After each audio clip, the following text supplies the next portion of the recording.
Ya, Bismillahirrahmanirrahim. Assalamualaikum warahmatullahi wabarakatuh.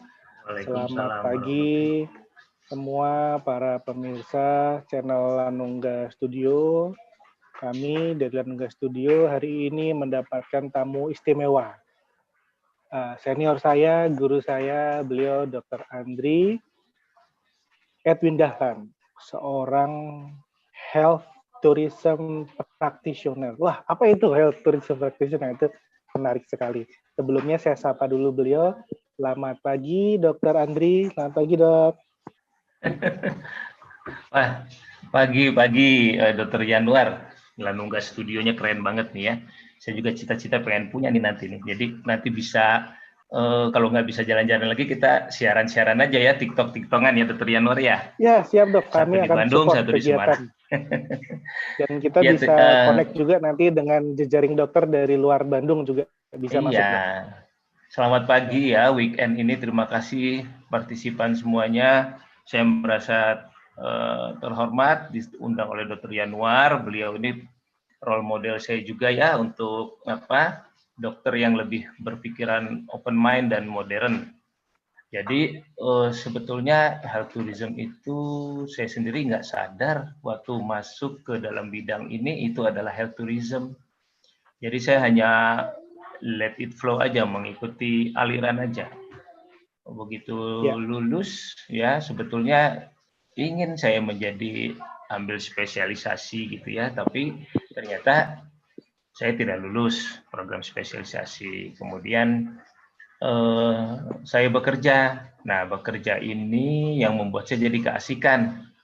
Nah, sehingga akhirnya kebetulan istri saya juga seorang dokter. Nah, saat dia spesialisasi ya saya yang bekerja. Jadi dulu saya sempat awalnya saya tertarik ke bidang tourism sebetulnya karena saya pernah dinas di tahun 98 sampai 2001. Oke, nah, kemudian Dok. Setelah itu ada mohon maaf dokter, pause dulu Dok. Ini saya harus memperkenalkan dokter dengan proper dulu Dok. Iya. Teman-teman yang belum kenal dengan beliau, saya izin menampilkan sebuah slide perkenalan gitu ya. Selamat datang Dr. Andri. Berikut adalah CV beliau ya, yang sangat luar biasa. Dan yang luar biasa sebelum CV-nya adalah ada sebuah tampilan yang menarik yang nanti bisa berbincang lagi dengan beliau. Sebelumnya kita simak dulu tayangan berikut.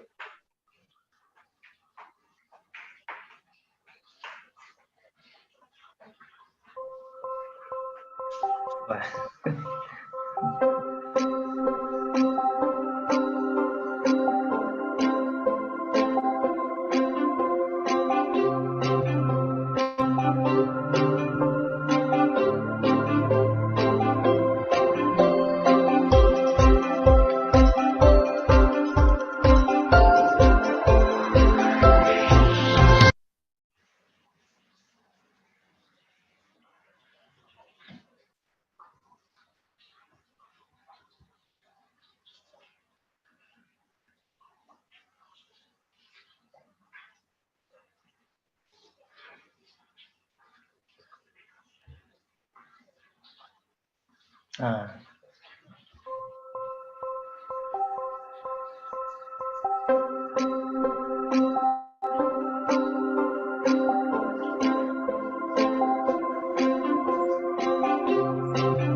sehingga kita jarang terpapar oleh sinar matahari.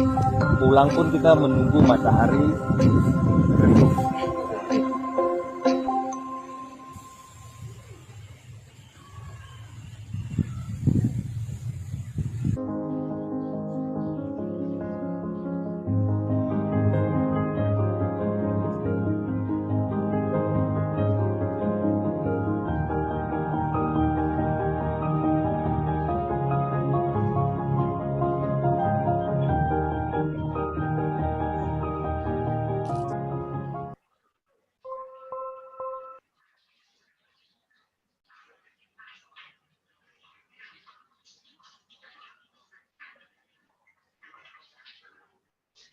Ya, berikut tadi adalah video yang menarik sebagai overview dari kegiatan yang dilakukan oleh beliau, Dr. Edwin.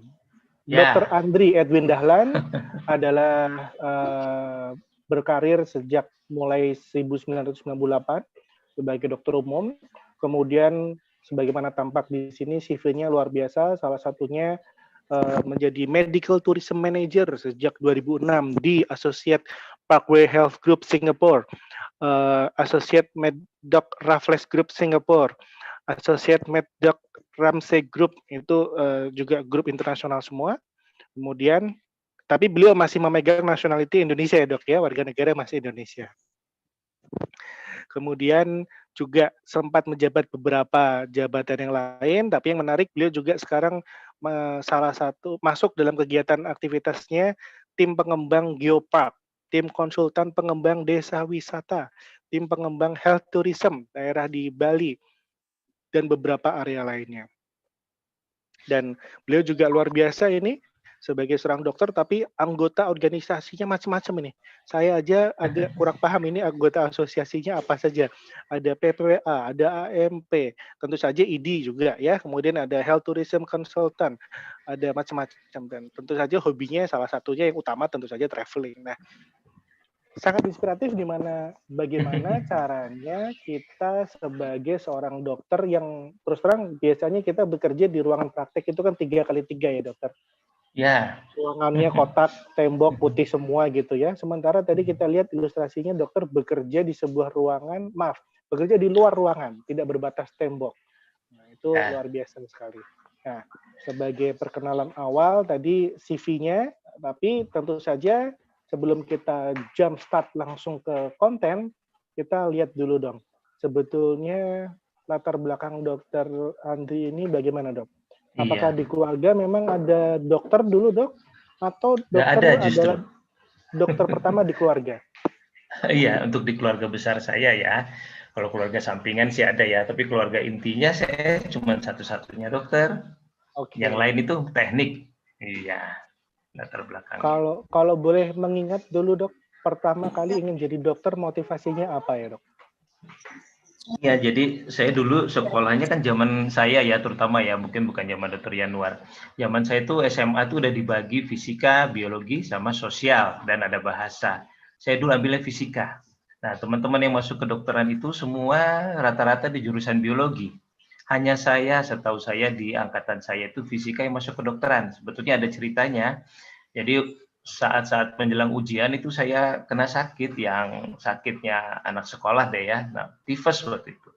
Saya dirawat di salah satu rumah sakit besar di Bandung. Kemudian yang merawat saya ini sangat telaten, sangat komunikatif, kemudian karismatik lah bagi saya ya. Dan perawatan saya agak lama dulu di situ. Kemudian dia memotivasi saya saat saya belajar gitu ya untuk ujian. Nah di situ tiba-tiba saya mungkin ya ini kehendak Tuhan ya, karena doa saya sebetulnya zaman dulu saya nggak punya cita-cita mau jadi apa, pokoknya masuk teknik aja, masuk yang paling populer aja dulu itu di ITB kalau di Bandung yang populer. Tapi semenjak saya sakit itu mulai berubah pikiran saya, asik juga kayaknya jadi dokter ya, ngelihat sosok ada yang saya modelkan gitu, ada role modelnya, jadi ngelihat sosok itu saya terinspirasi untuk jadi dokter. Kemudian saya mulai baca-baca buku tentang karir. Nah, satu buku yang merubah saya itu adalah tulisan sejawat senior kita juga, Dr. Hendrawan Nedesul. Saya ingat banget itu. Beliau menulis, kenapa kamu ingin jadi dokter? Nah, di situ ada alasannya. Dokter itu bisa interdisiplin ilmu. Jadi kamu mau dari latar belakang apa, misalnya fisika, senang fisika, ya kamu bisa belajar kedokteran nuklir. Kamu dari kimia, kamu bisa masuk biokimia, patologi klinik. Kamu senang matematik, kamu bisa ambil biostatistik, epidemiologi. Kalau kamu memang senang biologi seutuhnya, ya kamu bisa perdalam terus klinikalnya gitu. Nah, jadi waktu itu saya bilang, sudah, saya pilih deh kedokteran deh.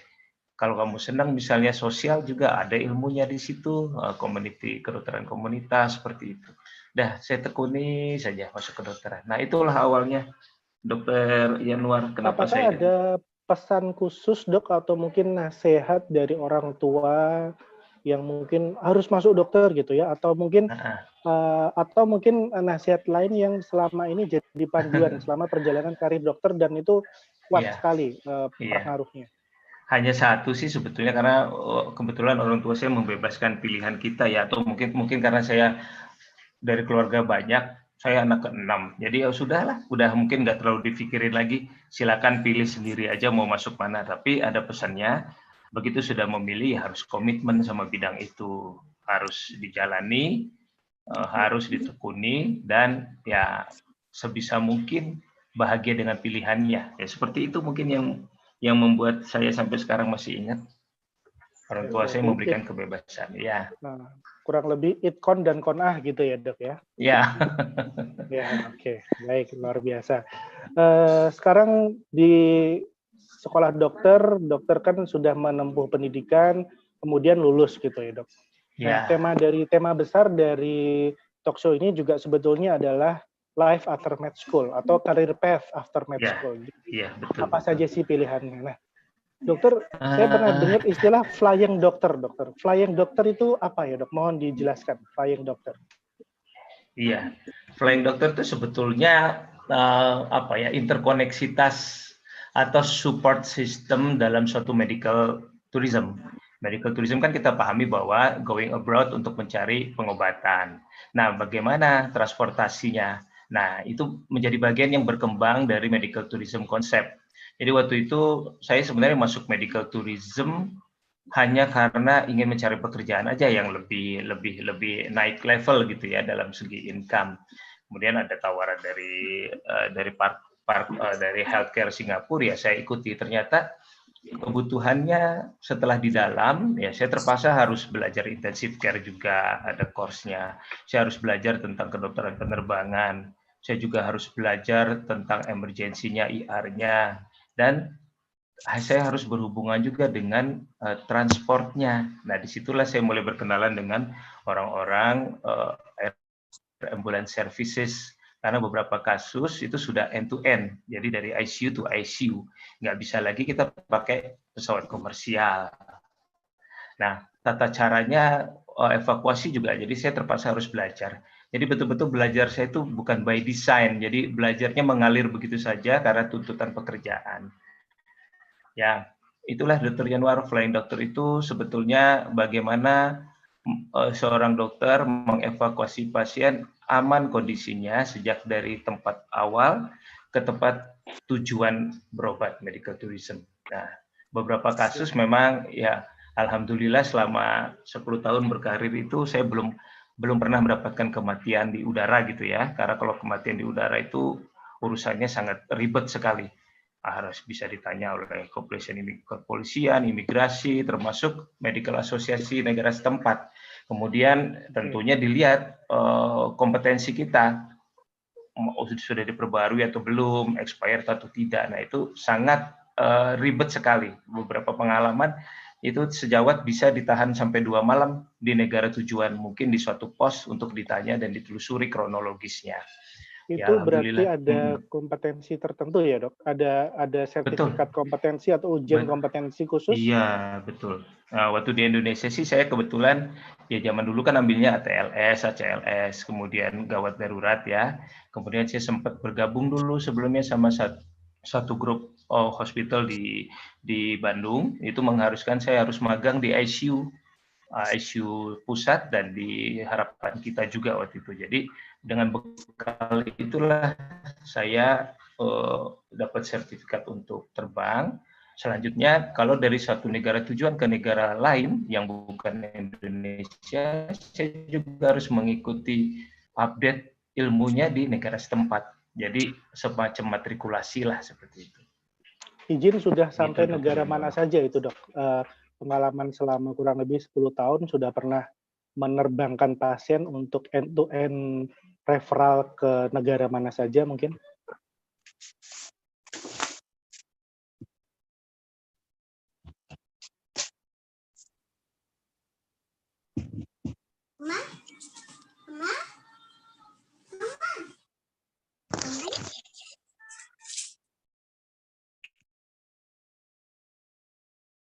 Ya, Dokter Andri tampaknya sedang ada gangguan sinyal. Sambil menunggu sebentar, beliau bergabung kembali.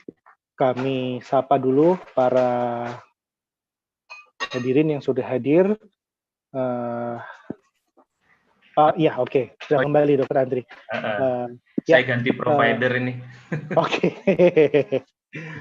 Sudah terbang ke negara mana saja, Dok, untuk end-to-end referralnya itu, Dokter? Kalau selama ini? Waktu saya bekerja di bawah suatu healthcare satu negara itu Singapura, ya saya banyaknya paling sering Singapura.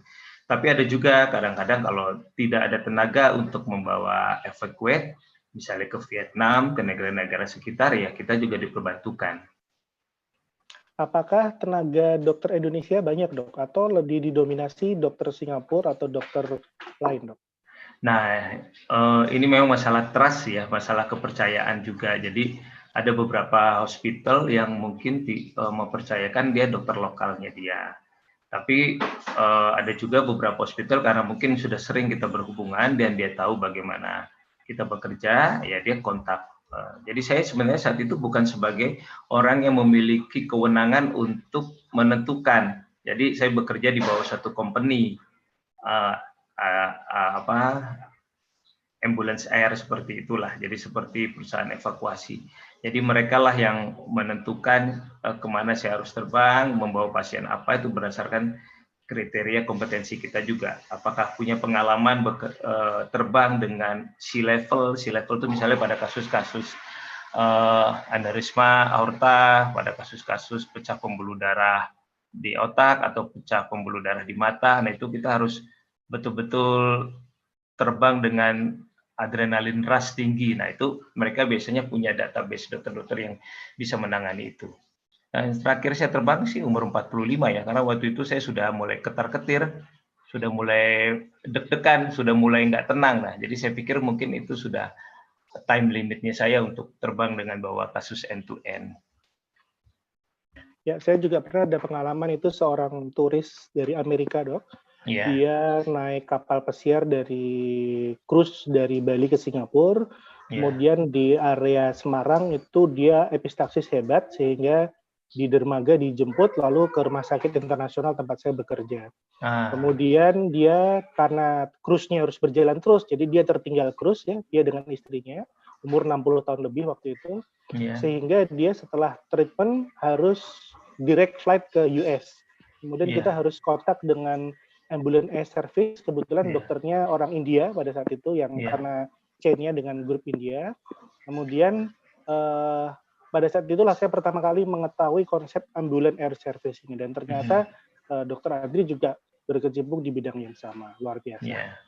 Dan setelah sebagai istilahnya dalam tanda petik dokter terbangnya, lalu dokter tampaknya melihat ada kesempatan atau peluang lain di bidang health tourism tadi ya, Dok, yang berhubungan dengan wellness medicine atau wellness, istilahnya apa, Dok? Wellness medicine atau apa, Dok? Boleh sambil saya tayangin slide ya, biar mungkin silakan jelas di-share teman-teman biar lebih tahu. Jadi seperti apa sih, Dok, konsep wellness medicine itu? Terima kasih, Dokter, slide-nya. Sudah kelihatan, Dokter Yanuar? Belum di slideshow, Dokter. Oh, belum di slideshow ya. Ini? Ya, sudah jelas sekali. Terima kasih. Ya, jadi sebetulnya saya dulu belum paham konsep ini. Saya hanya bekerja saja ceritanya. Tapi seiring waktu, saya mulai paham bahwa yang saya kerjakan itu adalah bagian besar dari health tourism. Health tourism itu ada dua, medical dan wellness. medical ini sebetulnya lebih reaktif, atau kalau di medis dia lebih menangani hal-hal yang kuratif. Ya salah satunya seperti yang saya kerjakan, mengawal pasien untuk pengobatan kuratifnya ke negara lain. Ya jadi dia bisa dalam kondisi yang critical care, pokoknya tujuannya adalah untuk mencapai kesembuhan terapinya. Kalau wellness kita lebih proaktif, jadi supaya nggak sakit bagaimana? Nah inilah bermainnya di lahan promotif, preventif, dan terakhir rehabilitatif. Jadi motivasinya betul-betul karena untuk healthy living, untuk stress reduction, kemudian untuk merubah gaya hidup, kemudian untuk experience juga bagaimana sih traveling tapi sehat. Nah seperti itu. Tentunya dalam bidang wellness tourism ini semuanya non-invasif. Kalau sudah ada invasif, kriterianya itu sudah masuk ke medical tourism. Nah, di sini mungkin ada perbedaannya nanti saat orang pengen estetik tapi melakukan bedah plastik, itu masuk term kemana, wellness atau medical. Nah, sebenarnya kita nggak perlu terlalu bedakan ya, pengkotak-kotakan ini hanya istilah secara teori. Beberapa teori seperti Global Discovery bilang, kalau sudah pakai chirurgi, sudah pakai tindakan, itu masuk ke medical. Apapun kontennya untuk kecantikan, untuk estetik. Nah, tapi beberapa bilang bahwa wellness pun dikembangkan berdasarkan tindakan tapi yang tidak membahayakan jiwa. Nah, seperti itu. Ya, spektrumnya sangat luas sebetulnya. Nah, ini yang tadi sekarang saya lebih banyak mendalami wellness karena tadi ya Dr. Yanuar di dalam medical tourism itu high risk-nya tinggi dan apalagi sekarang saya sudah kena hypertension. Jadi kadang-kadang saya berpikir untuk menjadi dokter flying doctor itu dengan risiko tinggi itu saya juga berpikir untuk kualitas hidup saya gitu. Ya saya sekarang lebih mendalami terminologi yang satunya lagi di wellness. Nah, global wellness tourism kalau kita lihat nih di dunia ini ada beberapa mapping yang sudah dilakukan. Misalnya talassoterapi itu terkenalnya di Prancis. Talasso itu lebih kepada rehabilitatif untuk kasus-kasus pasca stroke, untuk movement disorder. Kemudian yoga, retreat, nah itu banyaknya di daerah Asia Timur. Kemudian hot spring resort di China banyak banget. Kemudian safari spa, nah safari kemudian dilanjutkan dengan biodiversity, wisata alam itu banyak di Afrika. Seperti itulah.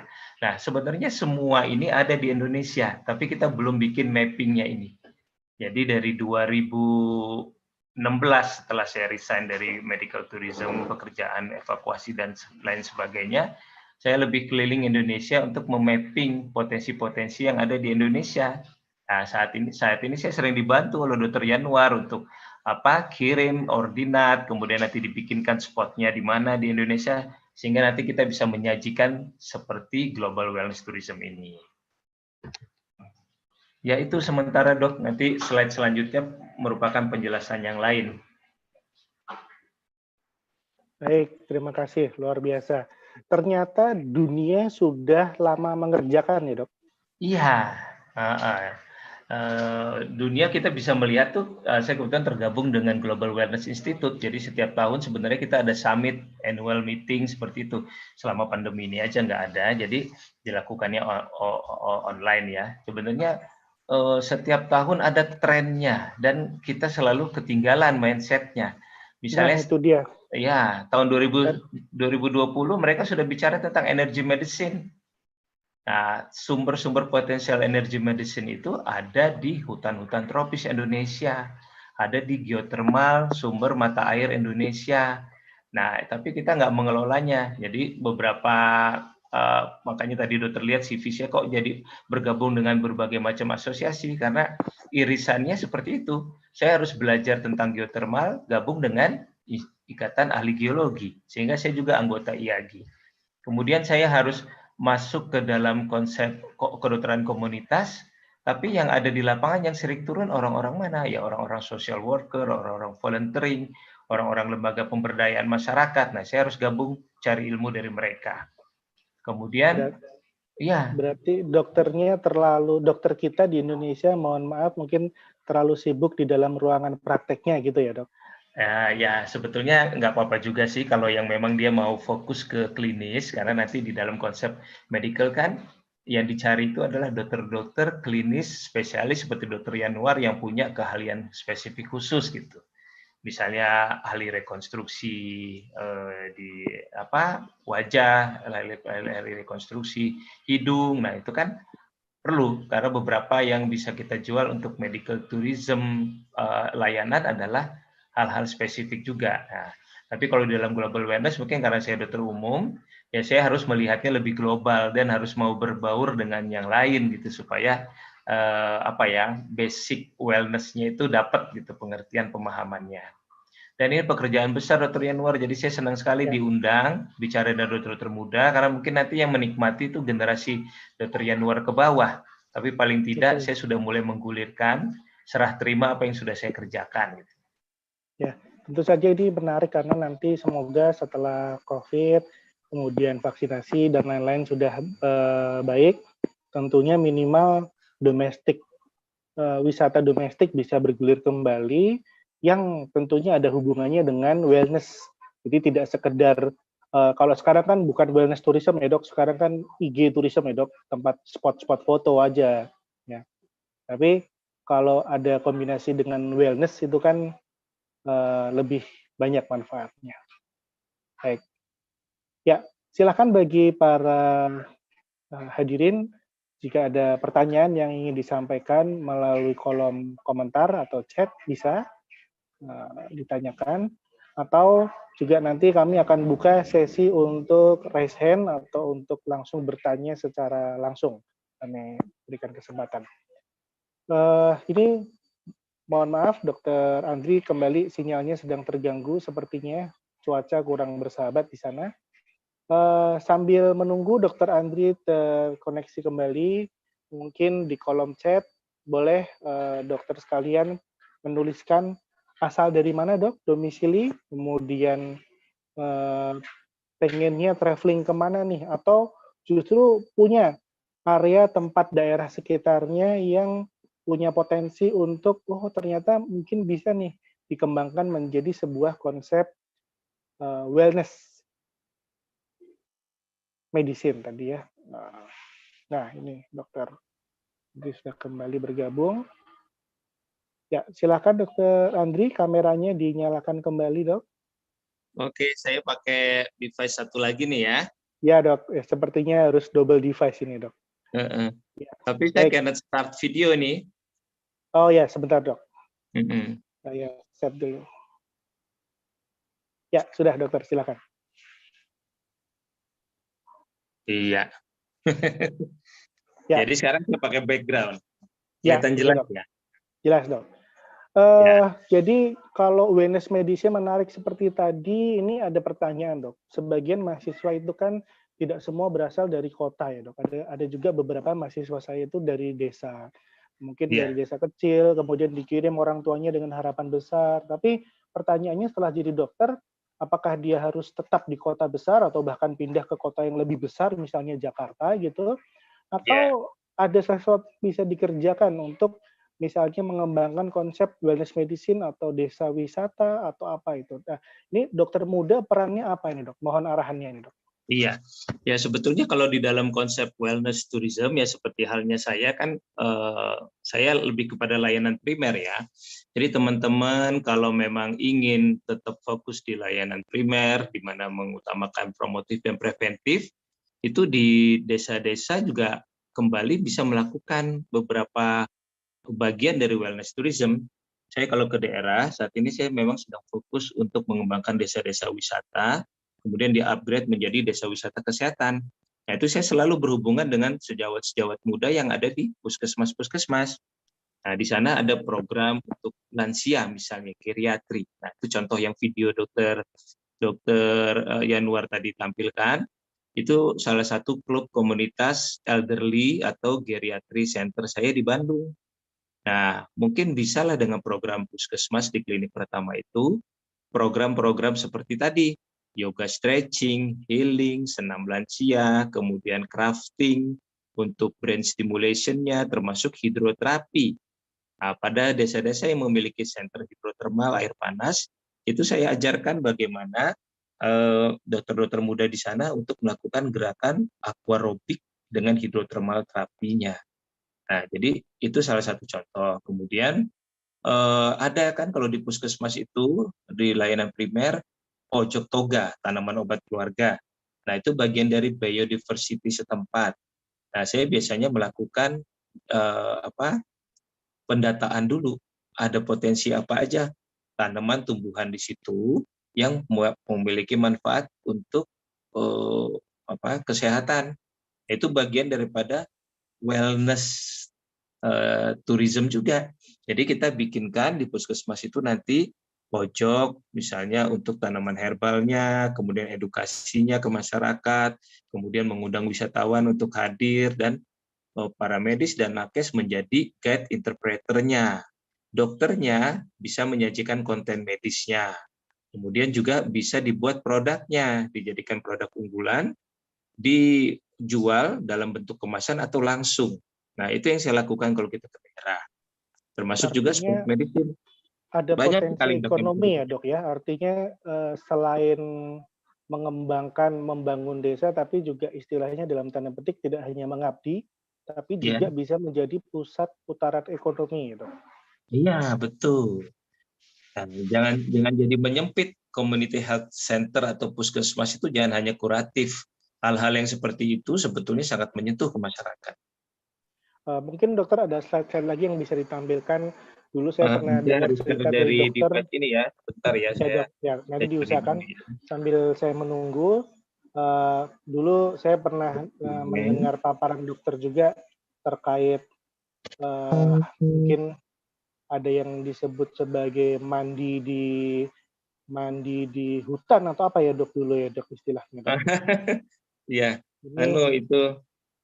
Saya ada slide-nya, kalau dokter kesulitan saya bisa bantu slide-nya yang dulu, Dok. Sebetulnya ini lebih simpel. Ada ya slide yang dulu ya? Ya, slide yang dulu ada. Mungkin nanti bisa di skip saja yang tidak perlu, nggak apa-apa, dokter. Iya, boleh.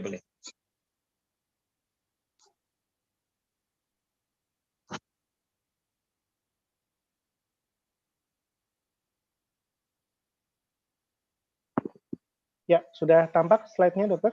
Sudah. Ya, silakan, dokter. Next, Dr. Yanuar.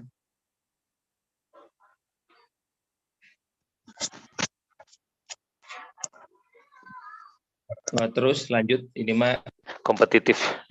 Terus, nah misalnya ini deh. Nah, ini contoh aja ya. Kalau saya sih, kalau asesmen ke lapangan untuk menentukan wellness spot di Indonesia, saya melakukan searching dulu mana daerah yang banyak geothermal terapi. Di situ ada sumber mata airnya. Kemudian saya datangi, saya ambil sampel airnya untuk diteliti di lab geoservice di Bandung. Salah satunya, contohnya saya temukan di Belitung Timur. Itu ada satu sumber mata air panas yang ternyata mengandung selenium. Nah, selenium kan di dalam terminologi medis bisa untuk anti-arthritis, bisa juga untuk anti-aging medicine, dan bahkan kalau tidak salah menurut ketua asosiasi kita ya, Dr. Yanuar ya, bisa untuk membantu fertilitas juga. Nah, jadi itu kita mapping dulu. Dengan bantuan Dr. Yanuar, saya sudah mendapatkan spotnya, kemudian dibuat peta Indonesia. Nah, di sini titik. Nah, itu yang kita cari nanti propose ke pemerintah, mau dikembangkan nggak sebagai suatu wellness industry. Atau bagaimana masyarakatnya diberdayakan, air ini bisa nggak bermanfaat untuk orang-orang dengan arthritis. Sehingga kita bisa jual paket wisata kesehatan ke tempat itu. Kemudian kita jalan lagi ke beberapa taman nasional, forest terapi, kita lihat spot mana yang accessible untuk masyarakat kunjungi, baik dari berbagai kalangan. Kemudian bisa kita buatkan semacam signboard-nya, ini tracking untuk misalnya grounding, untuk earthing, kemudian nanti ada daerah yang memiliki evergreen bagus, di situ kita latihan olah nafas.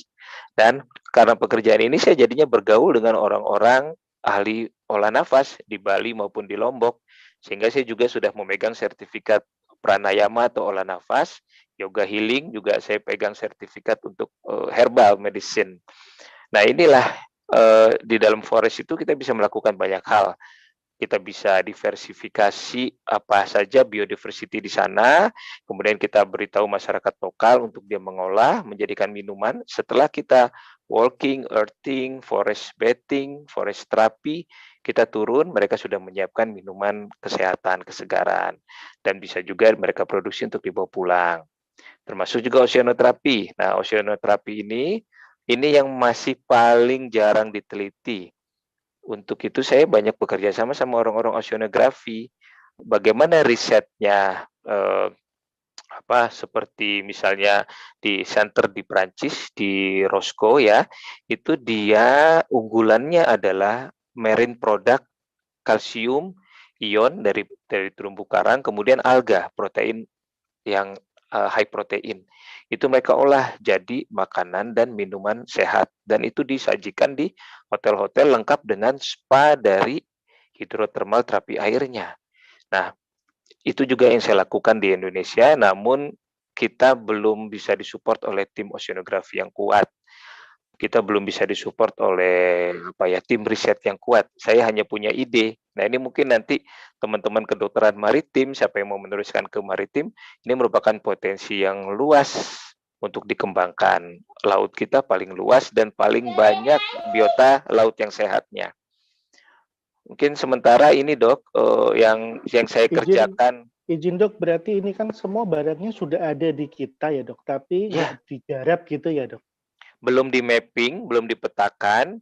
Kemudian tahap selanjutnya beberapa spot yang udah ada itu harus di riset, kemudian di develop menjadi suatu center wellness. Seperti halnya yang di slide saya sebelumnya dok. Kenapa kok Prancis bisa terkenal thalassoterapi? Kemudian di Laut Mati kadar garamnya gimana tuh? Kok bisa orang dipakai lumpurnya untuk mood terapi dengan spa, untuk exfoliative dermis. Kemudian ada lagi satu hutan di Estonia tuh ya, dia menjadi sleep center. Padahal di kita hutannya jauh lebih alami, sound healing-nya lebih bagus, lebih nature. Nah, kita harus mendata tuh berapa banyak kelainan sleep disorder di Indonesia. Kita bawakan retreat ke sana. Kalau hubungannya dengan sleep itu masuk ke THT juga salah satunya sebetulnya dok. Jadi kita punya diagnosis untuk sleep dan treatment surgical. Tapi ini berarti treatment yang non-surgical dan non-invasif gitu ya dok ya? Iya, seperti itulah kurang lebih. Jadi melengkapi komplementerinya. Baik. Seperti contoh yang saya menarik tadi, air yang mengandung selenium misalnya. Berarti kan selama ini kalau belum dicek di lab kan nggak ketahuan itu dok, cuman buat kecek biasa aja berarti ya dok ya? Iya. Selama ini belum dicek di lab, orang hanya mengambil manfaat dari thermalnya aja. Suhunya yang bikin anti radang dan mungkin vaskularisasi jadi bagus ya. Tapi ada unsur lain, kenapa nggak kita manfaatkan? Harus evidence base-nya harus dibuat dulu gitu. Ya, berarti mulai dari riset, kemudian kita buat packaging-nya, baru kemudian branding-nya untuk bisa ditawarkan gitu ya. Iya, konten medisnya harus masuk tuh di dalam satu spot wellness tourism itu. Sehingga orang paham dan harus ada medical advisor. Artinya nanti akan banyak teman-teman dokter yang mau bekerja di bidang wellness. Karena luasnya Indonesia bukan main banyak.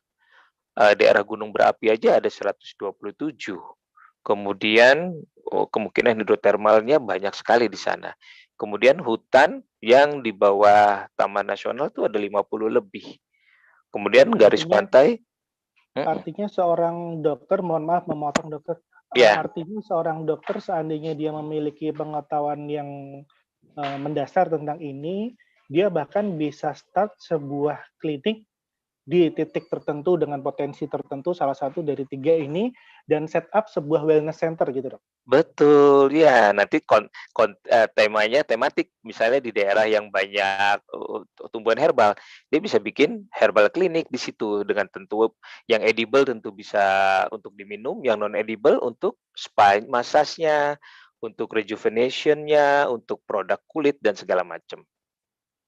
Berarti itu 2 kurikulum dok. Itu ada masalah wellness medicine, wellness tourism, dan entrepreneurship itu dok. Jadi iya. itu dua hal yang memang mungkin di dalam kurikulum kita belum ada secara gamblang kurikulum pendidikan. Jadi memang harus mencari sendiri seperti dokter tadi mencari jalan sendiri, mencari ilmu sendiri sampai akhirnya bisa terakumulasi seperti ini dan di-share ke kita. Terima kasih dokter. Iya. Berikutnya dokter, silakan dokter. Kalau ada yang mau next, kita next lagi next. Nah ini contoh-contoh tadi sebelumnya. Contoh sebelumnya dok. Slide sebelumnya, Dr. Yanuar. Nah, ini contoh data riset geothermal geomedis yang saya ambil di tadi yang saya ceritakan. Itu ada kandungan-kandungannya. Jadi kita breakdown yang kira-kira ada efek manfaat untuk kesehatan. Kemudian kita di Bandung harus bikin tim riset sama teman-teman geologi. Kita bikin tim riset geomedis. Dan itu kita selalu rutin ketemu saat sebelum pandemi ya, kita selalu rutin ketemu. Dan harus rajin menulis jurnal juga di majalah mereka. Ya, jadi beberapa yang saya lakukan mulai menarik beberapa orang geologi yang mau mempelajari geomedis ini. Boleh next slide lagi, Dok?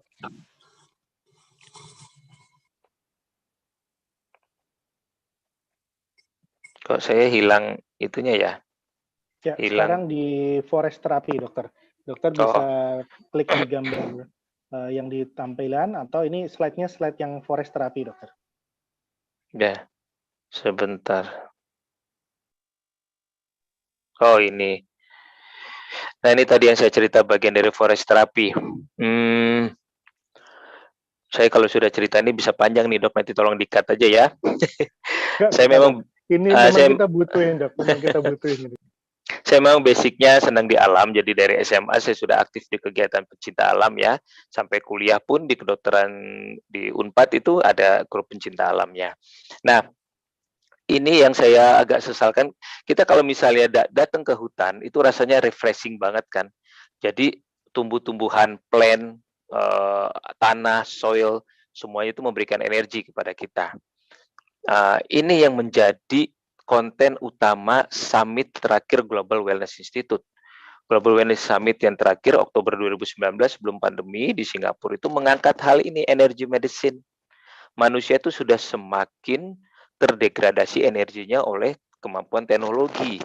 Bahkan nanti sampai 5G segala macam itu akan berpengaruh kesehatan. Tapi belum ada data riset yang bisa membenarkan ini. Nah, bagaimana caranya? Solusinya adalah kita harus sering bermain ke forest, di mana plant itu memberikan energi baru, menginstal tubuh kita, kemudian lakukan grounding, lakukan earthing dari soil, itu memberikan efek terapi, terutama medan magnetnya dengan bioelektrik tubuh. Nah, ini udah disadari oleh Singapura, oleh yang notabene di artifisial, udah disadari oleh Korea yang negaranya hanya seuprit ya, tapi dia sudah menggelontorkan dana sampai 14 billion US dollar untuk melakukan research, mengembangkan SDM, baik itu interpreter medis di forest, baik itu medical advisor, baik itu pengawas hutannya, sampai kepada mereka bikin infrastrukturnya, sehingga hutan-hutan kecil di sana itu sudah dibangun sampai, kalau nggak salah, sampai 37 state ya. Nah, itu saya pernah lihat ke sana, itu hutannya kecil, hanya seperti bukit dibuat hutan, atau hutan yang ada bagian bawah dekat pedesaan. Kalau kita keliling Indonesia, Taman Hutan Nasional kita tuh bukan main luasnya. Taman Hutan Nasional Lawrence saja sampai jutaan hektar. Kemudian Gunung Leuser, taman hutan yang paling kecil Baluran di Jawa Timur. Itu yang paling mudah accessibility-nya. Jauh lebih besar dari hutan-hutan di Korea. Tapi willingness, keinginan dari regulator nih yang belum, atau mungkin kita belum mengedukasi bahwa suatu saat kita harus buat beberapa spot untuk recharging energi di forest-forest hutan-hutan kita. Nah, ini yang sedang kita upayakan melalui asosiasi di mana Dr. Yanuar juga tergabung. Nah, ini mungkin pekerjaan besar ya, karena hutan di Indonesia itu banyak sekali. Dan ini terkait dengan ilmu konservasi, jadi dokter pun harus belajar tentang lingkungan, tentang konservasi, tentang energi alam. Ya, kadang-kadang nggak masuk akal tuh, saya sampai bergaul sama Balian di Bali, bergaul sama Sandro di Sumbawa, itu karena mereka menggunakan ilmu-ilmu leluhur dari alami. Nah, tapi kita harus mau humble belajar, walaupun mereka mungkin nggak punya mekanisme atau logika, logic thinkingnya, tapi kita kadang-kadang merasakan manfaatnya apa yang mereka lakukan. Nah, Itu ini Dok, mungkin lokal wisdom berarti ya Dok ya? ya local wisdom. Jadi memang kita masuk tuh harus humble. Kadang-kadang kalau kita jelas kita dokter, mereka langsung menutup diri pada identitas, kemudian belajar dari mereka, kemudian memahami apa pola pikir mereka, sudut pandangnya terhadap alam. Kadang-kadang mereka lebih wise daripada kita dalam memperlakukan alam ya. Ya itu Dok, kira-kira Dok. Oke, ini menarik sekali ya, bahwa tidak ada wifi di hutan, tapi kau tidak bisa menemukan koneksi yang lebih baik gitu ya Dok ya. Iya. Contohnya mungkin teman-teman bisa lihat yang di Jepang yang sudah di-setup lama dari tahun 1892 kalau nggak salah, Shinrin-yoku ya. Itu sama dengan konsep forest therapy, itu sangat booming dan orang-orang banyak menghabiskan length of stay untuk liburan di Jepang karena mengikuti program mereka, forest healing-nya. Baik. Slide berikutnya dokter, ini Udah terus saja, skip aja. Okay. Nah, ini data riset biodiversity waktu kita mendatangi satu hutan kecil di Bukit Pramun di daerah Sumatera ya. Ya, jadi kerjaannya saya sekarang adalah mendata ini nih. Nah, kemudian mencari nama lokal daerahnya, mencari nama botaninya, family-nya, baru kita bisa research, tahu manfaatnya. Kemudian kita pilah, di antara hampir 200 data biodiversity ini ada 10 tanaman yang bisa berkhasiat obat.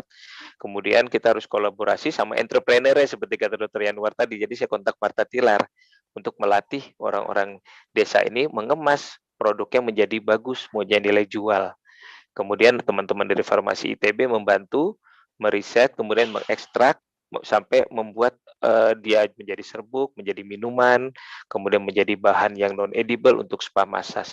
Dan saya melatih medical spa-nya. Seperti untuk itu. Jadi dari industri atau malaati art misalnya seperti apa Dok?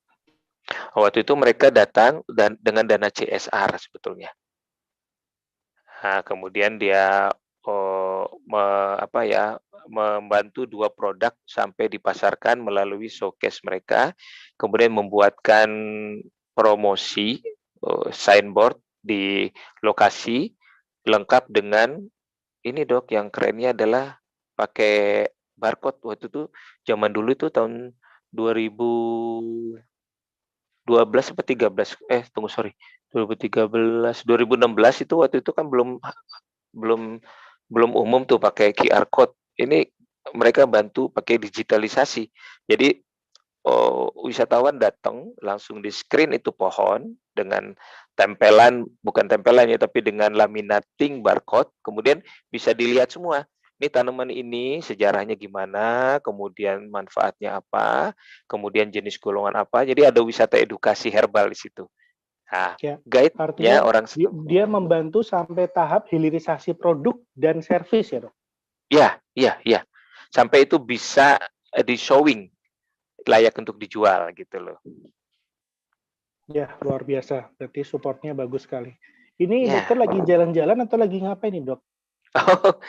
Nah ini, setelah saya tekuni ya terus terang aja waktu itu saya jalan-jalan sendiri itu masih pakai dana sendiri, tapi karena saya fokus, kemudian saya sering bicara dengan orang ya dalam forum inilah seperti ini, kemudian saya posting, saya menulis, akhirnya saya dapat undangan dari beberapa pemerintah daerah untuk berbicara tentang pelatihan wellness tourism itu.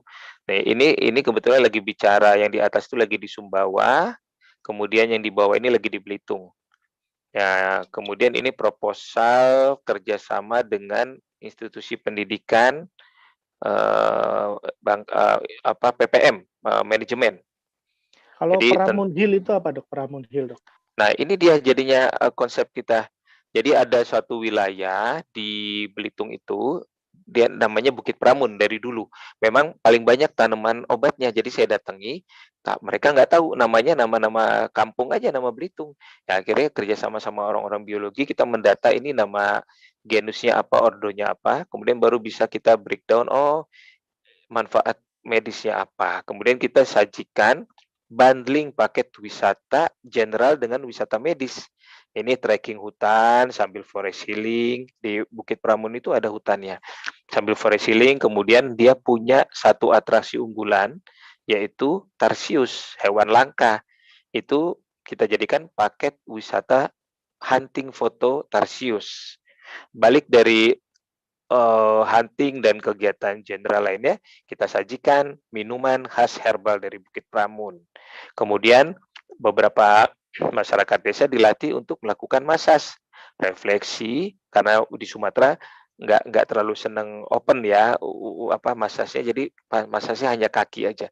Nah, kita latih refleksiologi dengan menggunakan bahan ramuan mereka. Nah, ini lumayan, jadi testimoninya adalah mereka wisata tapi memperoleh kesegaran kebugaran. Nah, ini konsep dengan wellness tourism. Sehingga length of stay-nya nambah setelah itu. Mereka mau nginep di sini, nanti bundling wisatanya ke Tanjung Kelayang, ke daerah lain, tapi nginepnya di sini.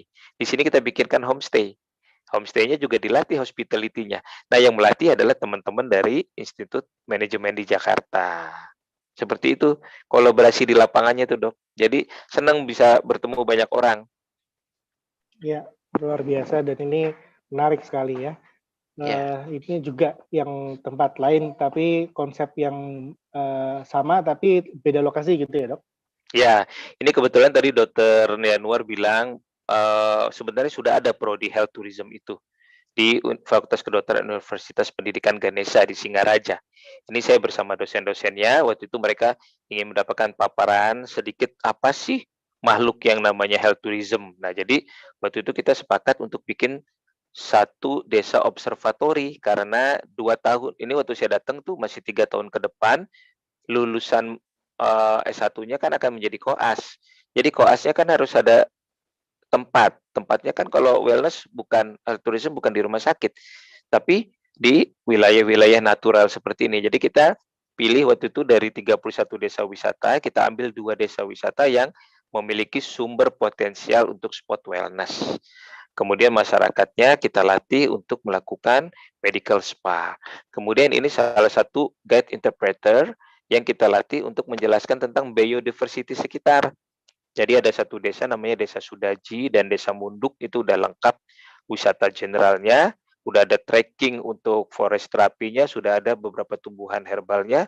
Nah, itu kita buatkan konten medisnya, kita latih masyarakat setempat, ini loh manfaatnya untuk medisnya. Dan nantinya ini kalau sudah ada, koasnya akan magang di sini, mendampingi para guide, kemudian membantu menerangkan manfaat medisnya bagi turis lokal, kemudian memahami tentang anatomi, fisiologi, mengajarkan kepada para terapis juga. Karena masas yang benar kan sesuai harus dengan ilmu anatomi dan fisiologinya.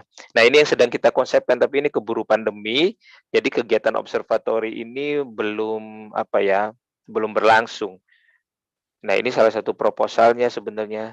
Nah, saya dimasukkan oleh mereka proposal untuk Wellness Tourism Observatory ini pakai dana riset dari Kemenristek seperti itu. Ini kalau jadi tempat stase berarti kalau nggak lulus Verleng ulang stase ya, Dok? Wah, paling enak kali kalau nggak lulus kita ulang di sini ya. Jangan-jangan nanti ulang semua ini, Dok. Sudah deh, enak ulang nih. Emang ini suasananya enak banget di bawah Bedugul, di bawah pegunungan Bedugul, kemudian ke Ubud dekat, kemudian ke Singaraja yang notabene kota sepi gitu ya, enak, nyaman. Ya. Ini mau disampaikan atau di skip, Dok? Ini kita buat project wellness retreat Pikik ini di Bajo ini. Jadi sebetulnya ini karena saya banyak bergaul sama teman-teman geowisata, dan seperti kita ketahui di NTT itu rata-rata wisatanya wisata alam. Jadi saya masukkan konsep, habis mereka berwisata, harus dibuatkan satu wellness center di pusat kota untuk orang-orang tuh melakukan recharge energy. Jadi konsepnya adalah holistik, physical, mental, spiritual, emotional. Kemudian environmentalnya teman-teman geowisata yang pegang. Jadi habis mereka hiking ya di environmental tuh, habis mereka biking, habis mereka nature visit, kemudian kita lakukan yoga, meditation, kemudian retreat, stress reduction dengan musik, dengan seni, kemudian spiritualnya juga misalnya hening, time alone ya kan, di dalam terminologi energy medicine ada juga hening itu recharge your energy. Ya, jadi kita kemas ini berdasarkan 5 konsep holistik ini. Jadi nanti di bawahnya visitnya kita harus punya gym center. Kemudian untuk mental kita harus punya yoga studio, harus punya mental art studio, kemudian untuk spiritualnya kita harus punya landscape untuk yoga retreats, kemudian ashram itu sebenarnya istilah Sanskerta ya, semacam tetirah lah kalau di Jawa mah. Tetirah tuh yang paling bagus tuh di dekat Semarang tuh ada tuh di Losari, Mesastila itu bagus. Ya, Kemudian untuk wellness retreat, untuk emosionalnya, anger management, kita bikinkan programnya di sini, termasuk juga untuk environmental di parks, wildlife sanctuary, natural preserve-nya kita buatkan. Nah ini jadi ini pekerjaan yang sudah jadi proposalnya tapi belum ada penyandang dananya. Siapa tahu nanti ada yang mau penyandang dana, ini kita udah jadi dan lahannya sudah ada nih. Ini di Bajo. Labuan Bajo adalah daerah prioritas utama pembangunan wisata kita kan. Ya. Nanti package-nya kita bikin seperti ini, Dr. Yanuar. Accommodation, jelas nanti kita harus punya tempat. Terus kemudian nanti 3 hari vegetarian, vegan meals, ada 2 hari daily yoga misalnya. Kemudian digabung dengan paket wisata umum, island hopping, hiking trip ke traditional village, ini nanti kolaborasi dengan cultural tourism, kemudian full body massage yang tadi saya cerita, kemudian ada infused water, coffee and tea, kemudian tambahkan herbs medicine juga. Nah ini salah satu paket yang kita jual mungkin sekitar 120 US dollar. Ya sebenarnya ini sudah masuk ke sisi bisnisnya sih dok ya. Tapi ya nggak apa-apa lah untuk penyemangat. Kayak kalau masih muda kan fokus masih pengen cari duit juga. Ya. Ini mau disampaikan dokter? Ya ini yang saya buat di Bandung. Maaf saya batuk dulu. Ini yang saya buat di Bandung, di salah satu tempat di utara Bandung. Jadi habis saya praktek pagi sampai siang di klinik yang notabene kuratif. After pada zuhur saya ke sini, kemudian kita melakukan beberapa kegiatan. Intinya sih ini masih geriatrik tapi daycare, bukan living house. Jadi kita buatkan geriatrik yang seperti yang tadi teman-teman lihat dan Dr. Yanuar putar di video, itu sebelum mereka gabung ke klub kita lakukan dulu laboratory check up. Kemudian lakukan medical check up dari sudut pandang sport science. Kebetulan di center di Universitas Pendidikan Indonesia ada alat-alat untuk sport science. Jadi para lansia atau umur 40 tahun ke atas dan 65 tahun ke atas, kita cek dulu tonus ototnya, flexibility ototnya, refleksnya, kemudian endurance-nya, sebelum kita masukkan program wellness-nya. Nah, setelah itu kita padukan dengan laboratory check up medis seperti biasa, medical check up, data kolesterol, fungsi hati, fungsi ginjal.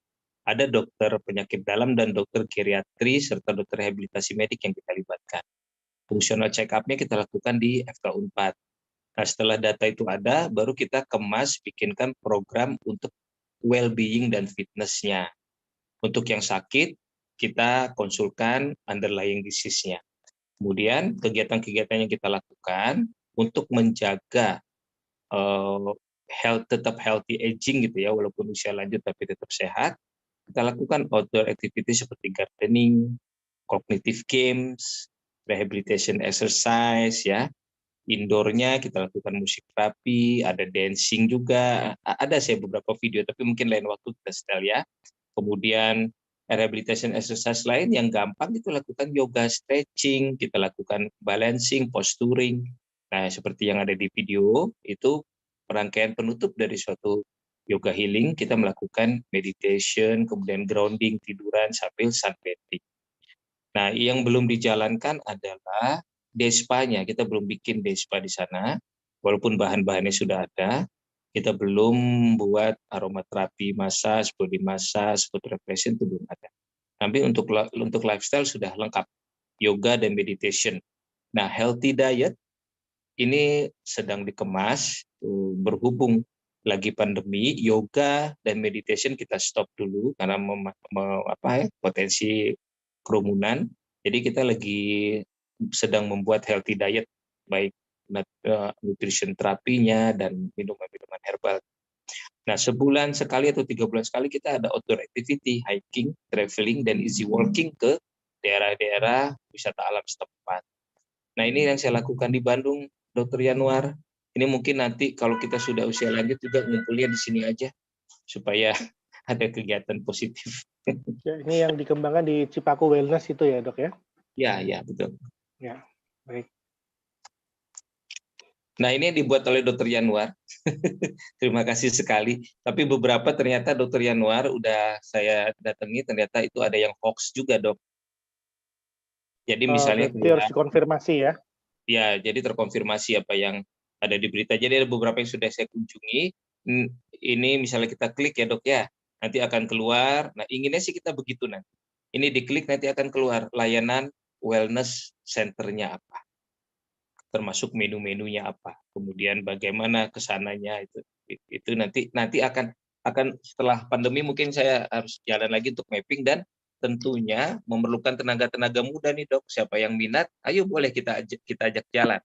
Ya, betul. Atau nanti kita bisa kolaborasi dengan dokter setempat ya, Dok. Artinya kita bikin info, kita mau visit ke Kalimantan Timur nih, siapa mau gabung grup Kalimantan Timur gitu ya. Nanti ketika ketemu di site gitu ya, Dok ya. Nanti betul. Mungkin lagi ke Nusa Tenggara, nanti ketemu di site gitu. Artinya tidak perlu ekstrim terbang, tapi siapa tahu kondisi yang didatangi sudah ada potensi tapi belum termapping gitu. Iya, betul. Ya, seperti itulah, Dok. Jadi kita bikin efisiensinya nanti bagaimana pakai pendekatan IT ya, pakai pendekatan teknologi. Ya, baik, Dokter. Dan ini luar biasa, referensinya banyak sekali. Dan terima kasih banyak Dokter Andri telah menyampaikan materi dengan sangat luar biasa. Sekarang saya buka kesempatan terbuka kepada para audiens untuk bisa start video dan juga unmute mikrofon ataupun untuk melakukan diskusi live kepada narasumber kita. Karena tentu saja terima kasih atas kehadirannya meluangkan waktu pagi ini. Wah, senang saya bisa ngobrol. Ya, masih bertahan sampai dengan jam sekian. Ya, selain jempol mungkin ada yang mau ditanyakan. Terima kasih jempolnya, Dokter. Tapi ini mumpung ada Dokter Andri nih. Siapa tahu Dokter, saya lokasinya dekat sawah nih, Dok. Bisa bikin apa gitu. Dekat apa gitu, mau bikin apa gitu. Silahkan kami buka kesempatannya. Karena kalau saya itu kan ini sambil menunggu pertanyaan ya, Dok ya. Ini saya dulu yang bertanya. Gitu, Dok. Di yang saya itu kan area Salatiga ya, Dok ya. Salatiga itu juga sebetulnya ada area lahan yang cukup luas dan dekat sawah gitu ya, Dok ya. Akan tetapi memang penampakannya atau istilahnya mungkin tidak ada wisata yang betulannya, Dok. Itu kalau belum ada wisatanya, apakah bisa dikonsep buatan gitu, Dok? Atau gimana, Dok? Iya, tadi yang seperti contoh kita kan bisa melibatkan physical, mental, kemudian emosional, kemudian hikingnya ya. Jadi mungkin kita bisa bundling dulu aja, Dok, dengan sport medicine di situ. Sport medicine-nya misalnya walking atau sepeda. Kemudian setelah selesai kita lakukan relaksasi dengan buatan, itu kita latih ada spa massage di sana. Atau kita lakukan stretching yoga. Kita kemas lagi olah nafas healing. Nah, kan tempat-tempat seperti itu memiliki unsur kromatoterapi. Di tepi sawah warna hijau aja sudah berada di spektrum tengah untuk keseimbangan mental kan. Nah, itu biasanya kalau tempat-tempat yang tidak ada 3 spot tadi, itu kita bikin bukan artificial sih, tapi kita bikin programnya, Dok. Aktivitinya berarti kita fokus pada aktivitinya ya, Dok? Iya, kita fokus pada do-nya. Aktivitinya lebih ke arah wellness gitu. Baik, Dokter. Terima kasih luar biasa dan alhamdulillah Karena biasanya kalau ada webinar kan Dokter Andri itu oleh panitia biasa dibatasi waktu. Nah ini saya sering itu lagi dengerin paparannya seru, udah di-cut sama panitianya gitu ya. Jadi ini saya ingin belajar lebih banyak. Semoga teman-teman juga banyak. Nah ini ada juga pemilik klinik nih dok. Ada dokter India punya klinik sendiri. Kemudian ada beberapa juga dokter baru lulus spesialis THT. Itu mungkin ada saran apa kepada mereka-mereka yang sebetulnya satu sudah pasti mereka dokter, ada beberapa yang sudah spesialis bahkan bahkan punya resource berupa kliniknya. Nah, kalau di Cipaku itu kan konsepnya kalau tidak salah berbasis komunitas ya dok, berarti kan komunitasnya dibina untuk ada activity terus-menerus yang berbeda. Nah, kalau klinik itu juga sebetulnya punya komunitas pasien kan dok, dia punya pasien kapitasi, let's say 2.000 sampai sekian orang. Nah, tapi kan kegiatannya selama ini hanya kuratif, datang periksa obat kuratif. Nah, ini caranya nge-switch ke kegiatan tambahan ini gimana dok? Kalau untuk klinik-klinik existing atau dokter-dokter yang ada, silakan dokter. Iya, memang tentunya harus punya timnya ya di klinik ya. Kadang-kadang kalau kita bekerja sebagai dokter habis waktu untuk periksa pasien aja pagi sore. Kadang-kadang Sabtu juga masih kerja, kemudian Minggu pengennya istirahat. Jadi mungkin memang harus ada 1 atau 2 orang dokter atau 1, 2 orang nakes yang diberi tanggung jawab untuk belajar misalnya, dikumpulkan pasien-pasien DM, diabetes mellitus, gula. Berarti kan kita harus bikin konsep sport olahraganya. Ya, sport medicine-nya seperti apa, harus kerjasama dengan beberapa tempat di sekitar klinik tuh, untuk cari-cari tempat spot yang oke deh, secara visibilitas bagus, accessibility-nya bagus. Kemudian untuk jantung, nah ini saya pernah menemukan ya, di satu tempat, mereka simpel aja, di dekat kliniknya dia bikin cardio gym tapi jungle. Jadi dari kayu-kayu, dia bikin bebannya, kemudian dia bikin untuk, kayak refleksiologi walk dari batu-batu ya. Nah itu diajak tuh komunitas klinik dia untuk selalu berolahraga, dikenalkan di Sabtu atau Minggu. Nah kemudian mungkin kalau saya karena kebetulan saya belajar yoga healing, nah bisa aja nanti kapan-kapan saya datang, saya peminat, saya ajarin yoga sampai mendapatkan sertifikat, kemudian nanti lakukan itu. Saya suka lakukan di klinik untuk pasien-pasien yang rata-rata psikosomatis tentunya. Dengan obat-obatan susah banget, akhirnya kita ajari dia meditasi atau zikir, kita ajarkan dia untuk olah nafas, dan itu sebagian besar hasilnya bagus. Nah, biasanya setelah selesai jam praktek, saya buka 1 jam di ruangan lain, kemudian saya ajarkan mereka hal-hal seperti tadi, yoga, healing, meditasi, pranayama. Nah, mungkin itu yang bisa dilakukan sementara, Dok. Satu, mungkin ada benchmarking waktu saya diundang 2007 ya, udah lama, ke waktu Truly Asia, Malaysia. Itu saya heran dengan confident-nya suatu klinik di sana. Dia klinik gigi estetik. Jadi kita diajak ke sana, masuk ke dalam jalan kecil, kemudian turun, nggak bisa pakai mobil lagi, kita jalan kaki, tapi dia desain kliniknya betul-betul nggak seperti klinik orang sakit. Interiornya bagus, di depannya dia bikin ada taman ya. Kemudian dia punya satu unggulan yaitu estetik estetik dental. Nah, mungkin teman-teman di klinik juga bisa bikin satu unggulan yang ada hubungannya dengan konsep wellness tourism untuk preventif ya. Apakah itu sport corner, apakah itu healing center atau holistic center, ada herbal obat-obatan. Nah, tapi desain tidak seperti rumah sakit. Nah, itu mungkin alternatif aja, Dok, dari saya. Ini ada satu dari komen dari Ibu Hesti Dani, sepertinya udah pernah ke Cipaku ini dok.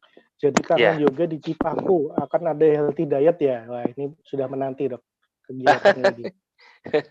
Iya, Ibu Hesti, Mbak Hesti bukan ya? Ya memang itu saya tadi waktu Dokter Yanuar setel video itu, saya di luar dugaan tuh saya jadi kangen sama mereka semua nih. Sudah lama kita online aja, jadi nggak ketemu. Bahkan beberapa bulan ini online pun nggak sempat. Ya, pengembangan berikutnya nanti kalau pandemi ini memanjang, kita akan luncurkan produk itu Healthy Diet Bu Hesti. Terima kasih komentarnya. Mungkin satu terakhir dari saya Dok, kalau saya ini sambil menunggu pertanyaan belum masuk dari audiens, kalau ada yang mau raise hand juga dipersilahkan ya para audiens raise hand untuk bertanya langsung. Saya kan di THT Dok, dan kebetulan saya di sub bidangnya itu alergi gitu ya. Ada nggak Dok terapi khusus wellness untuk alergi? Apakah talaso atau laut atau gunung atau herbal atau bagaimana Dok? Iya, saya sih sebetulnya saya hipersensitif alergi juga ya. IgE saya tinggi, eosinofil saya juga tinggi. Dan selama ini sih saya memang lakukannya lebih kepada olahraga yang sifatnya aerobik. Nah, itu yang sangat membantu. Dan yang sangat membantu sebetulnya hidrotermal terapi itu. Jadi kebetulan di Cipaku itu memang ada sumber mata air yang dihangatkan, sumber mata alami. Kemudian saya paling sering berenang di sana. Nah, selama pandemi ini kalau nggak bisa berenang, saya lebih banyak fokus melakukan pranayama olah nafas. Olah nafasnya itu gini Dok, saya sendiri evidence base-nya takut salah juga ya, tapi dia melakukan pernapasan lewat hidung yang diyakini bisa mengurangi peradangan karena NO-nya jadi terbentuk banyak. NO-nya itu mempengaruhi amigdala, kemudian amigdalanya menurunkan tingkat emosi, menurunkan gelombang otak, nah kemudian memancing serotonin, endorfin, dan enkafalin. Nah, saya merasakan sih semenjak saya sering olah nafas itu, intensitas hipersensitif alergi saya memang berkurang. Nah, kemudian baru tahapan selanjutnya lakukan nafas diafragma. Nah, nafas diafragma ini hanya yang saya tahu basic medicine-nya adalah bahwa udara yang masuk itu akan lebih banyak vaskularisasinya di perut. Nah, itu yang membuat saya kan kebetulan divers juga. Kalau saya melakukan free diving, nafasnya jadi lebih panjang. Nah, mungkin olah nafas ini yang unsur aerobiknya tinggi, kemudian dengan apa ya, dikaitkan dengan metabolisme tubuh di vaskularisasi, membuat histamin atau pencetus-pencetus yang lain itu jadi nggak gampang pecah atau nggak nempel. Nah, itu sih pemahaman saya Dok, mungkin mohon koreksinya. Nah, itu menarik sekali Dok, karena berarti kan ada hubungannya dengan fungsi paru atau asma juga berarti ya Dok ya? Iya, betul. Ya, saya hanya merasakan praktiknya bahwa kalau saya lakukan itu, hipersensitif alergi saya kurang, apalagi di masa pandemi ini saya nggak bisa olahraga berenang lagi gitu. Nah, mungkin buat oleh-oleh nih Dok, para peserta ini kasih bonus Dok, yang dokter maksudkan tadi kita praktekin sedikit gitu, boleh Dok? Mungkin 2-3 menit, caranya bagaimana biar kita bisa belajar sambil mungkin teman-teman kalau mau on kamera biar bisa dimonitor oleh Dokter Andri apakah betul atau salah tekniknya. Silakan Dokter.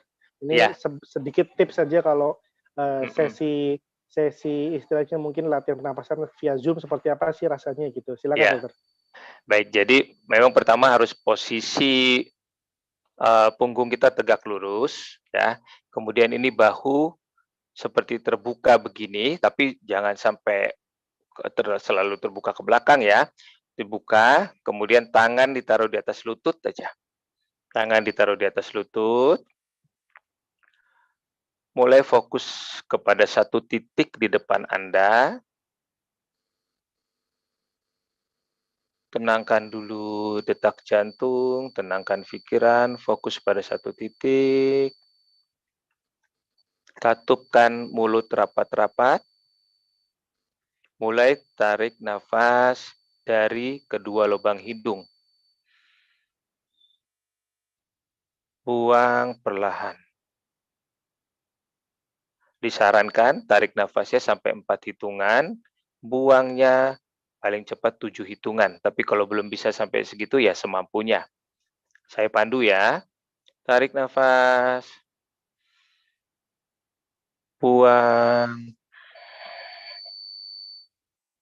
Inhale. Fokus ke nafas. Exhale. Perlahan nikmati. Inhale. Tarik nafas perlahan. Nikmati oksigen masuk. Exhale, buang semakin perlahan. Nah, itu tahap pertama. Kemudian sebetulnya nanti kita lakukan, itu 5 menit kita lakukan di pagi hari.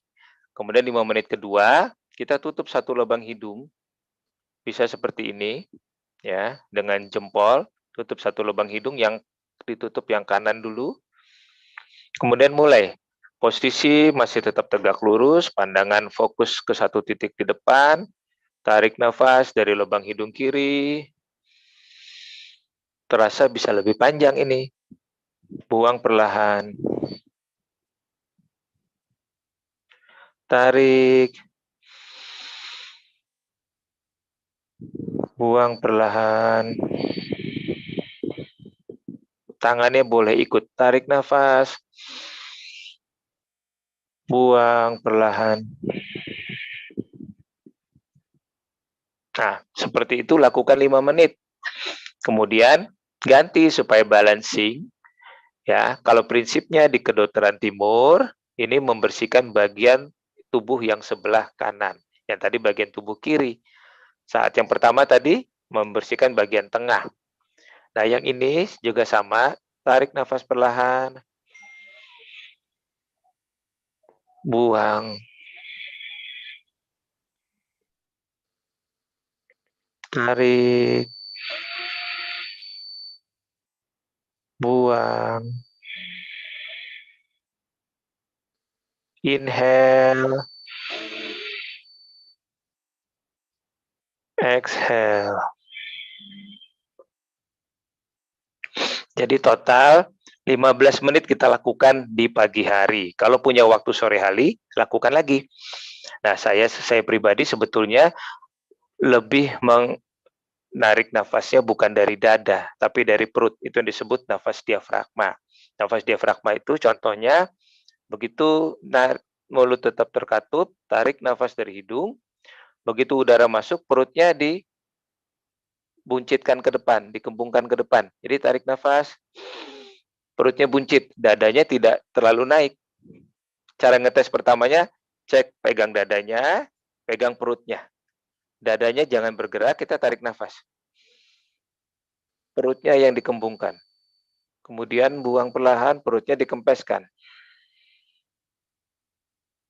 Tarik. Perutnya kembung, keluar, perutnya kempes. Nah, saya selalu kombinasi dengan nafas perut. Walaupun dalam prinsipnya untuk olah nafas saja kalau untuk alergi mungkin hanya pakai nafas biasa juga oke, tapi lebih panjang rasanya kita menikmati nafasnya kalau pakai nafas perut. Tapi perlu latihan. Segitu mungkin Dr. Yanuar. Ya, luar biasa. Terima kasih banyak, Dokter. Ini Ya, tambahan sama-sama. bekal oleh-oleh yang luar biasa buat kita semua. Iya. Ya, sepertinya ini masih agak malu-malu ini, belum ada yang bertanya atau tidak raise apa-apa. hand. Nanti Tapi, bisa di WA aja. Betul, nanti kita sudah berikan di itu untuk follow Instagram Dr. Andri di @andristing. Sting apa ini, Dok, ya? Itu panggilan saya sejak SMA. Oke. Mungkin sebagai penutup, ada filosofi hidup dokter selama ini apa, Dok, yang mungkin bisa melanjutkan sampai dengan sekarang perjalanannya, atau mungkin istilahnya kalau orang kan sekarang kompetitif ya, Dok. Saya pengen sukses, pengen ini, mobilnya belum ganti nih ininya, atau sepedanya belum beli yang Brompton nih, yang ini gitu ya. Itu mungkin kalau dari sudut pandang Dr. Andri pribadi, definisi sukses dan filosofi hidup seperti apa yang bisa di-share ke kita, Dok? Waduh, berat pertanyaannya ini ya. Mungkin filosofi hidup saya berubah-ubah ya berdasarkan periode usia ya. Tapi saat ini sih karena saya sedang menekuni banyak bergaul dengan komunitas, banyak bergaul dengan grassroots, akar rumput, banyak bergaul dengan masyarakat desa ya. Saya lebih merasakan kenyamanan bekerja di bidang wellness tourism ini sekaligus memberdayakan masyarakat dibandingkan waktu saya bekerja di healthcare industry gitu ya. Mungkin perasaan tenang ini karena didasari kita rasanya ingin memanfaatkan setiap waktu itu berkontribusi dan bermanfaat bagi orang lain. Jadi kebahagiaan yang saya rasakan kalau turun ke lapangan itu adalah mereka memiliki harapan, kemudian kita paparkan potensi harapan itu, kemudian kita sama-sama membangun bersama mereka potensi desa untuk pemberdayaan mereka. Dan tentunya ini pesan nanti kalau untuk teman-teman dokter yang ke daerah, jangan merasa kita yang paling berjasa. Biarkan mereka yang meyakini bahwa itu adalah ide mereka, kerjaan mereka, result dari mereka, reward untuk mereka, bukan karena campur tangan kita. Kita hanya hadir untuk membukakan wawasan, kemudian menginisiasi, ya sedikit banyak kalau kita punya networking, kita wujudkan mimpi mereka. Tapi setelah itu tidak usah terlalu diingat-ingat kebaikan, itu nanti bikin kita jadi nggak tulus, jadi kurang ikhlas. Nah, mungkin saya melakukan itu membuat suasana hati saya jadi lebih bahagia. Ya, saat ini yang saya rasakan seperti itu, Dr. Yanuar. Mungkin bisa menjadi tips ya, atau dokter. Luar biasa. Terima kasih banyak atas sharingnya. Dan terima kasih banyak juga kepada seluruh audiens yang telah hadir. Dan kita bisa menyimak kembali paparan dari awal di channel YouTube kami di Lanungga Studio. Dan juga di era sekarang, pembelajaran secara online kita sudah bisa lakukan dengan mudah. Jadi sekaligus saya informasikan, dokter, nanti mungkin kapan-kapan kita diskusi lebih lanjut untuk menarik ini, dok, membuka, mentransfer pengetahuan ini secara elektronik, itu kita bisa lakukan dalam bentuk e-course. Jadi ini saya sekaligus informasikan kepada semuanya. Cek di link, itu ada link untuk e-course.lanungga.com. Kami mencoba membangun sebuah platform untuk e-learning, untuk belajar kapanpun, dimanapun. Baru ada satu course di sana, course kami Digital Doctorpreneurship untuk dokter. Kalau diklik nanti bisa dilihat, itu ada berbagai macam menu di dalamnya yang menganut pembelajaran-pembelajaran atau kurikulum-kurikulumnya gitu ya. Ada banyak sekali yang dibahas ya. Nah, yang berhubungan dengan teknologi tentunya. Jadi bagaimana penguasaan teknologi ini sekarang sangat mutlak bagi seorang dokter untuk bisa melihat potensi ataupun peluang dan melakukannya dengan baik. Dan nanti jika berminat, dokter bisa melihat ke sana dan mengikuti course-nya. Dan nanti akan bertahap kami akan menambah course-course berikutnya. Siapa tahu mungkin kita bisa membuat course lagi tentang wellness tourism oleh mentor kita, Dr. Andri. Tentang ini nutrition basic by plan tuh bisa tuh bagus. Membuat makanan yang basicnya dari tumbuhan. Terima kasih, Dr. Yanuar sudah diundang. Satu tema itu, satu tema nanti bisa satu course sendiri. Terima kasih banyak, Dr. Andri. Terima kasih banyak kepada semua audiens. Semoga ilmu yang diberikan pada hari ini kepada kita semua jadi amal jariah kepada Dr. Andri yang berlaku untuk selamanya. Insya Allah. Amin. Matur nuwun. Terima kasih, Dr. Yanuar. Terima kasih. Kami tutup pemirsa ya. Acara hari ini. Terima kasih semua audiens. Wassalamualaikum warahmatullahi wabarakatuh. Waalaikumsalam warahmatullahi wabarakatuh.